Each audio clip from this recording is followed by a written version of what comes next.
Well, hello, free people of the Rocky Mountain region. My name is Brandon, and welcome to this Free State Colorado video. Today, I'm joined by Natalie Menten, one of Colorado's leading taxpayer advocates. Well, Natalie, I hope you are well, and thank you for joining me today. Happy to be here and talk to people real briefly here about an upcoming way they can get involved and protect TABOR, and that is opposing the TABOR lawsuit that has been presented by some of the members down at the Colorado Legislature. So again, we're talking about protect TABOR and opposing a lawsuit against the Taxpayers' Bill of Rights. So the bill we're talking about specifically is House Joint Resolution 25-1023. The summary here is that some Colorado Democrats, I'm not going to say all of them because I think there's a couple that will not vote in favor of this, the lawmakers, these people I'm talking about, want to use our money to file a lawsuit against taxpayers to overturn the Taxpayers' Bill of Rights here in Colorado, which was established in 1992 by the people, by a citizen initiative, because honestly, politicians are not going to put spending and tax limitations on themselves. So we, the people, had to put it in. And now some of these Colorado Democrats, none of the Republicans, some Colorado Democrats want to use our own money to overturn it. So upcoming this next Monday, we'll give more details in a moment, they're presenting a bill that's going to basically authorize a lawsuit, if passed, and dictate to our state legislative staff, go out and find an attorney to go sue the taxpayers. In a year of horrible legislation, this might be the most egregious. Insult to injury, the Taxpayers' Bill of Rights has been phenomenal for protecting the pocketbooks of Coloradans. And of course, these lawmakers want to be able to tax as much as they can, take as much money as they can. This is absolutely ridiculous. People got to get involved, got to speak out. This is a huge topic that we can't let happen. Yeah, and especially with all the things that they've done over the since TABOR was passed by voters in 1992. I mean, they're charging us fees and they're skirting around it with this, skirting around TABOR with this. And now they want to actually use our money to file a lawsuit basically against the taxpayers to overturn it. So the motivation in this video here is that we're trying to get people down to the Capitol for the very first hearing. And hopefully we kill it on that hearing. I don't think it's going to probably happen, but a good strong showing from us is required. I mean, we've got people all over social media who've heard about this or upset about it, sharing it, but we need some people at the Capitol testifying one way or another to send the message that this is totally messed up. This is such an insult to taxpayers to be doing this, especially when it traveled through the court for over 10 years in a challenge and say, well, that was about this, but now we're going to sue over this. It's baloney. We, the voters, put this in. It is our constitutional Taxpayers' Bill of Rights. They're trying to say it is unconstitutional. And we have it in our state constitution. And TABOR was not passed on the very first time it was presented to the voters. It actually went through 2 refinements. So there is no doubt voters knew what they were doing, putting it into place. And pointing out that I do, some testimony. I know you also do some testimony, but we're not down there 24/7. And you know what I mean? What occurs is we've got paid nonprofit, non-governmental organization lobbyists who are down there and they're paid to do it. And they're down there consistently. Every time it's a tax grab, they're at the table going, rah, rah, that was wonderful. And here's our support for you. So we need to have more of the regular working taxpayers down there. And it's so easy to testify now. I mean, it takes a little bit of patience, but it's compared to the old days, so easy. And I would say this slide is really about, on a guesstimate, there's about maybe 8 of people who are on the public dime, really one way or another. If it's an NGO, especially the ones that we're dealing with, yeah, it's private sector money, but they're there just to get more money for another government organization. And as we've seen with NGO contracts, even knowing where all that money funnels to is nearly impossible. But we have about an 8-to-1 ratio in my mind. And maybe I'm being way too conservative in that number. It could be more because we don't see every one of those NGOs testifying. They're talking to the legislator out in the hallway and in the basement and on the break and right off the floor. They're down there catching the ear of the legislator all the time. So we need to bump these numbers. And so we need to make them feel that pressure.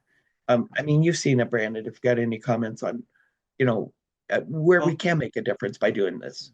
oh yeah, the lobbyists are texting in, they're calling them on their cell phones, they're reaching out. We need more citizen involvement and standing up for our tax money that they're trying to steal from us. Agree. Great. So, easy way to do this. We got Brandon here. He was testifying. I don't know what, but I think there's a couple bills you had there. Maybe the open records bill. I think it was open record. Anyway, testifying at the state capitol. There's various parking options right around there. Street metered parking. There you may run into a 2 hour limit issue, but across the street is a lot park, and there's more around the Capitol, easy enough to look up or drive down there and just stop at someplace close. Note entering Capitol building from the north or south side. For those who haven't entered, you'll see doors on pretty much all the sides. The north and the south are the entrances. If you do have any accessibility issues, wheelchair, what need flat steps, the south side is the one to go in. Now, virtually, that is where it is really the silver lining of COVID, in so many levels of government, is be able to testify virtually. And the sign up is really easy. It's down here at the bottom, leg.colorado, I'll spell it out, leg.colorado.gov/testimony. And go into that link, it will say, are you testifying in person or virtually? And then from there, it'll ask you the drill down. In this bill, you're looking for the House Finance Committee, for Monday, April 7th. That's Monday, April 7th at 1:30 p.m. is when this bill is going to be heard. And Brandon's going to have I think, links down in the thread somewhere here. So the big question is, a lot of people think somebody else will do it. Somebody else will do it. I can't. I'm busy watching the kids. I'm doing this, something. Again, virtual testimony. You can just sit there and wait for your opportunity. So is this you? We would really we really need to get everybody there on a Monday at 1:30 p.m. Know y'all are working to pay your property taxes and your rent, your mortgage, or your grocery bill, or your gas bill. But standing up for Tabor is important because Tabor has stood up for you. It's put money back in your pocket, hundreds and hundreds of dollars back in your pocket. So chip in here. Here's the major talking points. Those who are not testifying, keep it brief. It's a 2-minute thing you got basically to say. And you got to start with, hi, my name is Natalie, and I'm here representing myself, because most of us are not representing anyone. If you are, and it's appropriate, use that. So first of all, talking point one is its use of public funds for litigation. There was a prior lawsuit on Tabor. And in that case, I believe they used their own money, whoever funded it, but it was not paid by taxpayer dollars on the plaintiff side. So here they're using our own money to sue us. Point number two, undermining voter intent. Tabor was enacted again in 1992 through a direct vote of the people, and it was not the first time we'd done. There was multiple attempts. It was not an easy effort. So they're undermining this whole talk about democracy and Republican form of government as part of the lawsuit. The basis, people, taxpayers sign these petitions year after year, because each time it went to the ballot, they had to go get signatures again. And so many people signed this thing to put in our Constitution once it was passed. Initiating this lawsuit to weaken Tabor, overturn it in this case entirely, is total disregard of will of the voters. It disenfranchises the Colorado voters by attempting to overturn a constitutional amendment passed at the ballot box, and by using courts rather than asking the voters to amend or repeal Tabor. The legislature is, again, right there blatantly sidestepping the will of the voters, because voters have been asked to overturn Tabor essentially. And the voters said clearly no. We look at the most recent attempt to whittle away, and that was an astonishing 67% of the voters voted against Proposition HH. And that wasn't even this horrible thing they're attempting here to overturn it entirely. So I bet you got a couple of things to throw in there, Brandon. This is this in my mind would be the largest tax increase in Colorado history if they got rid of Tabor, if they overturned it. And also, I mean, they're suing the people of Colorado. It's our state government, these politicians in the state capital suing the people of Colorado so they can take away our protections, take away our tax refund money, raise our taxes to an unlimited amount. And it's disgusting and it's absolutely abhorrent. The cost of living and affordability are the top issues for Colorado right now, and they have been for years. People are struggling to afford living here. Half the population in a recent poll was thought about moving out of state just because they can't afford it here. And here they come in and want to use taxpayer money in a year where there's a massive deficit and sue the people to take away our tax money, to raise our taxes, take away our tax refunds. It's absolutely and utterly unbelievable. And I know we're trying to keep this compact and brief, but I just do want to share Tabor has more than just voting on a tax increase and the Tabor refunds. There are property tax caps in Tabor.